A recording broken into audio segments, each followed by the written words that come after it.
వాక్యము చూస్తున్నా, వింటున్నారా? వాక్యం ఉంది, దానికి ఏం లేదు, ఆత్మ లేదు. ఏం లాభం? నీకు బియ్యం ఉన్నాయి,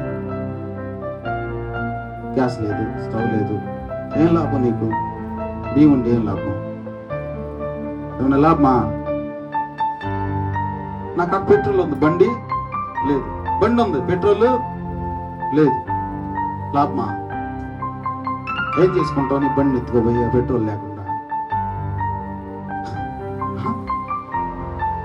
ఒకటికంట గుర్రం అదిలా కళ్యాణం దొరికిందంట, వచ్చేస్తుంది కదా. గుర్రం కళ్యాణం దొరకగానే నీకు గుర్రం రావాలా, దాని బండి రావాలా, ఎన్ని రావాలా?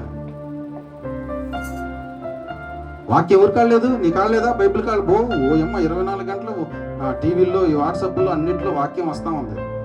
ఉందా నీ కాడ? వచ్చింది వచ్చేమన్నా ఉందమ్మా నీ కాడ? వాట్సాప్ వచ్చిన వాక్యమా? వాక్యం ఎవరు కాలేదు? అందరి కాడ ఉంది. అయితే ఏం లేదు, ఆత్మ లేదు. హల్లెలూయా. దేవుని మాటకి ఆత్మ తోడవాలి, ఆత్మ జతపడాలి, జత చేయబడాలి. హల్లెలూయా. అప్పుడే దానికి జీవం వస్తుంది. వాక్యం అనే ఆత్మ ఖడ్గాన్ని పట్టుకోమంటే నిద్రలేస్తే నీ నాలుగే, నీ నాలుగును ఉపయోగించుకుని ఎట్ట జయిస్తావు? ఇప్పుడు దాకా జయించలేదు కదా? చెప్పండి, నాకు సాక్ష్యాలు చెప్పండి. ఇప్పుడు దాకా నీ నాలుగుతో జయించిన కార్యాలు ఏమన్నా ఉన్నాయా?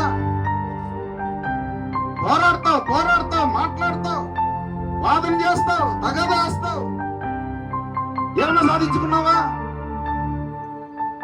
అయితే ఏం చేయాలి? లాభం లేదురా నా నోరుతో అని చెప్పి ఏం చేయాలి? నోరు మూసుకోవాలి. అది చేతయే రాదు. చేయలేకపోతే, నీ వల్ల కాకపోతే ఏం చేయాలా? నోరు మూసుకొని ఉండాలి. ఎప్పుడు దాకా? దేవుడు నీ పక్షంగా కార్యం చేసిందాకా. ఆహా, ఈ నోరు గమ్ముగానే ఉండదమ్మా తల్లి,